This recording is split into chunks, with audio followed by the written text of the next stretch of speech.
তামিম ইকবালের জাতীয় দলে ফেরা নিয়ে জলঘোলা কম হয়নি। দফায় দফায় বৈঠকের পরও কোনো সুরাহা মিলছে না। বাংলাদেশ ক্রিকেট বোর্ডের সভাপতি নাজমুল হাসান পাপনের সঙ্গে বৈঠকের কথা রয়েছে বাঁহাতি এই ওপেনারের। তবে এর আগে পাপন জেনেছেন আগামী বছর আন্তর্জাতিক ক্রিকেটে ফিরতে চান তামিম। রোববার যুব ও ক্রীড়ামন্ত্রী হিসেবে দুপুরে সাভারে পক্ষাঘাতগ্রস্তদের পুনর্বাসন কেন্দ্র পরিদর্শনে যান পাপন। সেখানেই সাংবাদিকদের সঙ্গে আলাপ করেন তিনি।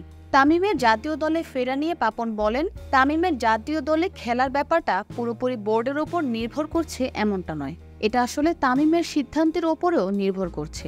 সবশেষে আমার সঙ্গে যতটুকু কথা হয়েছিল, তামিম প্রথমে জালাল ইউনুস অপারেশনস সাইড এবং আমাদের সিরাজ ভাইদের সঙ্গে বসবে, তারপরে আমার সঙ্গে বসবে। উনাদের সঙ্গে বসেছে, এখন আমার সঙ্গে বসবে। আমি যেটা শুনেছি সে সামনের বছর থেকে খেলবে। সিআরপি নিয়ে পাপন বলেন, আজকে সিআরপি নিয়ে প্রশ্ন করেন, ক্রিকেট বা অন্য কিছু নিয়ে আসলে কথা বলতে চাই না। এখানে আমি এসেছি আমাদের শহীদ শেখ জামালের জন্মদিন উপলক্ষে। এই দিনটাতে এখানে এসে সিআরপির কর্মকাণ্ড সম্বন্ধে জানতে পারছি। আগেও এখানে এসেছি, কিন্তু এখন তারা আরও বড় প্রতিষ্ঠানে পরিণত হয়েছে।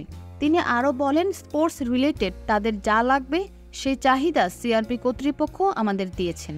আমরা আজকে কিছু অলরেডি নিয়ে এসেছি। আগামী বাজেটে অবশ্যই আমরা তাদের জন্য আলাদা একটি বরাদ্দ রাখব। তার চেয়ে বড় কথা হলো ইকুইপমেন্টগুলো টেন্ডার প্রসেসে আছে, সেগুলো আসলেই আমরা দিয়ে দেব।